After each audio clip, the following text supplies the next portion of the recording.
नमस्कार प्यारे बच्चों, श्री राम क्लासेस अंग्रेजी जोधपुर में आप सभी का हार्दिक स्वागत। आज के वीडियो के अंदर हम आपकी कक्षा 8 की प्रश्नावली 2.2 पढ़ रहे थे, जिसका क्वेश्चन नंबर 15 है। तो ये बहुत ही इंपॉर्टेंट क्वेश्चन है, तो इसको समझो। तो क्वेश्चन नंबर जो 15 है वो ये है कि मेरे पास 300 रुपए के सिक्के हैं। टोटल रुपए कितने हैं? 300 रुपए हैं, जिसके सिक्के किस किस के हैं? एक तो 1 रुपए, 2 रुपए और 5 रुपए वाले सिक्के। इन 3 प्रकार के सिक्कों को मिलाकर मेरे पास 300 रुपए है, ये क्वेश्चन कह रहा है। फिर क्या कहता है कि 2 रुपए वाले सिक्कों की संख्या 5 रुपए वाले सिक्कों की संख्या से 3 गुनी है। भाई जितनी भी 2 रुपए वाले जो सिक्के हैं उनकी जो संख्या है 5 रुपए वाले सिक्कों की संख्या से 3 गुना है। तो हमें ये नहीं पता है कि 5 रुपए के सिक्के कितने हैं। समझ में आई बात? तो एक चीज, सबसे पहली बात, हमें ये नहीं पता है कि 5 रुपए के कितने सिक्के हैं। फिर उसने ये बोला कि सिक्कों की कुल संख्या 160 है, मतलब 1, 2 और 5 3 प्रकार के सिक्कों को अगर हम कलेक्ट करें तो हमें वो 160 सिक्के मिलते हैं।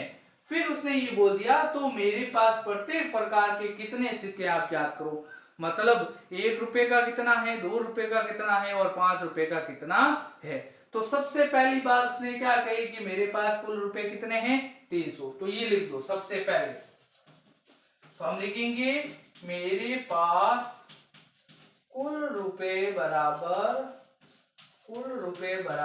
300 रुपए। कितने रुपए हैं? 300। ये हमें पता है क्योंकि प्रश्न ने बोला। फिर बारी आती है, उसने ये कहा कि 2 रुपए वाले सिक्कों की संख्या 5 रुपए के सिक्कों की संख्या से 3 गुना है। तो हमें 5 रुपए वाले सिक्कों की संख्या नहीं पता है, तो हम इसको सबसे पहले मान लेते हैं। माना कि 5 रुपए के सिक्कों की संख्या, हमने क्या मान ली? x मान ली। हमने ये माना कि भाई 5 रुपए के x सिक्के कितने हैं? x। तो उसने क्या बोला? 2 रुपए के जितने भी सिक्के हैं वो 5 रुपए के सिक्के के दुगने 3 गुने। तो यहाँ क्या हो जाएगा? तो हम 2 रुपए वाले सिक्कों की संख्या क्या हो जाएगी? 2 रुपए के सिक्कों की संख्या क्या हो जाएगी? जो 5 रुपए के सिक्कों की संख्या है उसकी क्या हो जाएगी? 3 गुना, यानी क्या हो जाएगा? 3x हो जाएगा। समझ में आई बात? अब बची बात 1 रुपए वाले सिक्कों की संख्या। तो 1 रुपए के सिक्कों की संख्या बराबर, अब हमें ये पता है कि जो टोटल सिक्के हैं वो कितने हैं हमारे पास? टोटल सिक्के कितने हैं? टोटल सिक्के हमारे पास 160 है। 160 में से 5 रुपए और 2 रुपए वाले सिक्के तो हमने घटा दिए, यानी 3x और x मिलकर 4x, यानी कितने सिक्के होंगे? 160 माइनस 4x, जितने भी होंगे वो 1 रुपए के सिक्के बन जाएंगे। ये तो होगी सिक्कों की संख्या। समझ में आई बात? अब हम क्या करते हैं, इनका निकालते हैं मूल्य। मूल्य का मतलब कि भाई 5 रुपए वाले सिक्कों का मूल्य कितना, जैसे मैं कहता हूं कि भाई 5 रुपए का एक सिक्का है, तो उस एक सिक्के का मूल्य क्या होगा? 5 रुपए होगा। तो यहां पर हम तीनों सिक्कों का अलग अलग मूल्य ज्ञात करेंगे। तो सबसे पहले 5 रुपए के सिक्कों का मूल्य क्या होगा?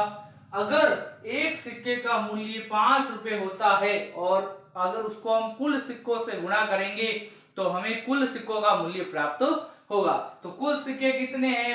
x है, तो 5 इंटू एक्स क्या हो जाएगा? 5x हो जाएगा। ये हो जाएगा 5 के सिक्कों का मूल्य। ऐसे ही हम निकालते हैं 2 रुपए के कुल सिक्कों का मूल्य। अब देखो 2 रुपए के कुल सिक्के कितने हैं? कुल सिक्के हैं 2 रुपए के सिक्के और कुल सिक्के 3 है, तो ये हो जाएगा 6x।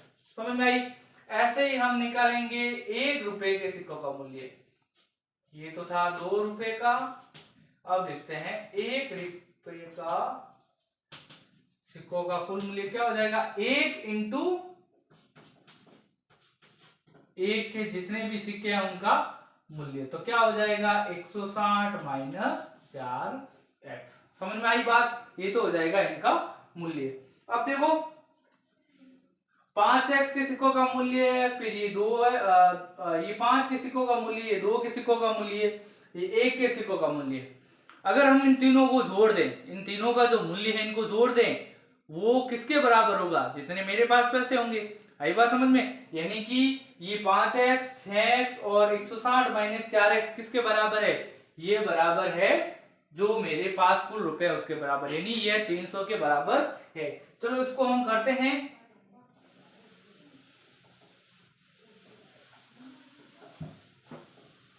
देखिए, तो हम कहेंगे कि 5x plus 6x plus 160 minus 4x बराबर होगा 300 के, क्योंकि ये भी इन तीनों का जो योग है वो किसका है? इन तीनों सिक्कों का मूल्य है, कुल मूल्य, और कुल मूल्य हमारे पास 300 रुपए ही है, तो इस 300 के बराबर होगा।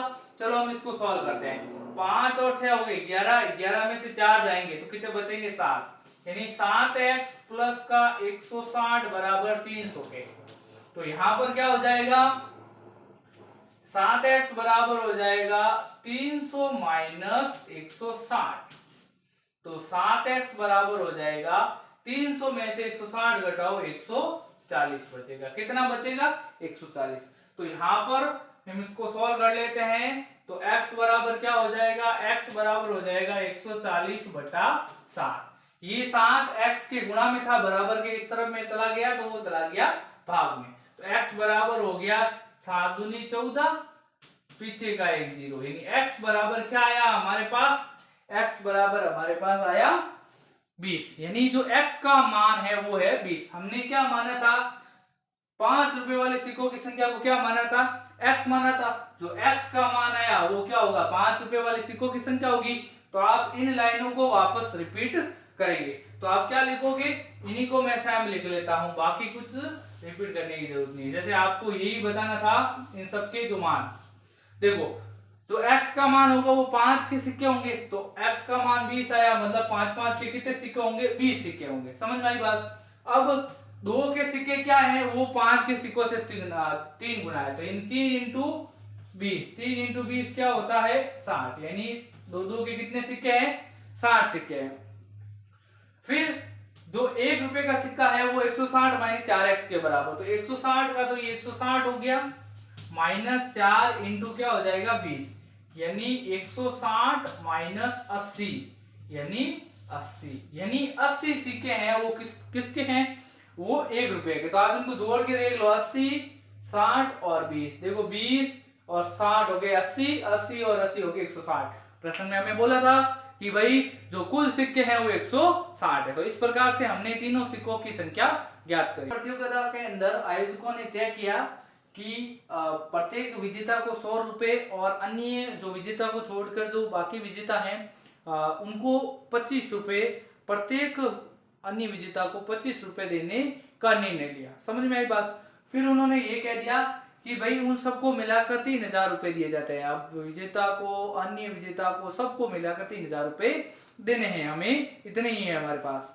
और उसने ये भी बोला कि जो इस प्रतियोगिता के अंदर भाग लेने वाले हैं, प्रतिभागी है, उनकी संख्या भी 63 है। ये हमें पता है कि कुल प्रतिभागी कितने हैं। तो सबसे पहले जो दे रखा है वो लिख लेते हैं। तो कुल प्रतिभागी कितने हैं क्वेश्चन के अंदर, हमें देखो लिख लेते हैं, कुल प्रतिभागी बराबर कितने दे रखे हैं? 63 दे रखे हैं। अब इन 63 में से विजेता कितने हमें नहीं पता, ठीक है?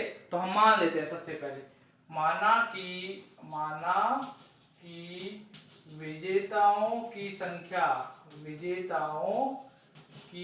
संख्या बराबर क्या हो जाएगी? x मान ली हमने।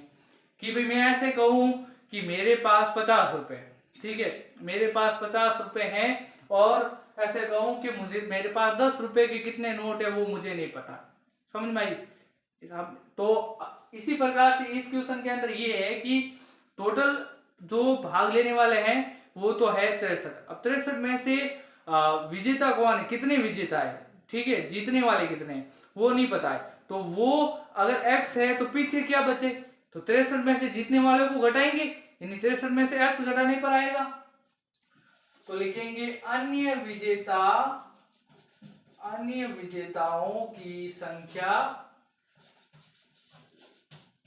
बराबर क्या हो जाएगी 63 माइनस एक्स हो जाएगी। समझ में आई बात। फिर उन विजेताओं को मिलने वाली राशि, अब विजेताओं को राशि मिलती है, देखो विजेता को राशि मिलेगी।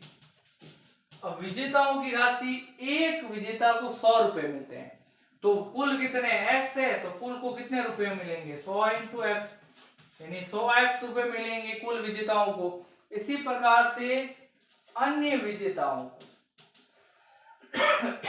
अन्य विजेताओं को कितने मिलते हैं, एक को मिलते हैं, विजेताओं की संख्या तो 63 माइनस एक्स है, और एक को मिलते हैं आपके 25 रुपए। तो टोटल का ज्ञात करना है, इसको 25 से गुणा करना पड़ेगा।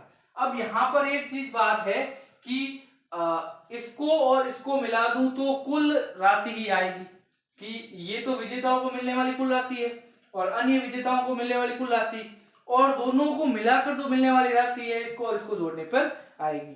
तो हम इसको करते हैं, तो क्वेश्चन में थोड़ा रब कर लेता हूं।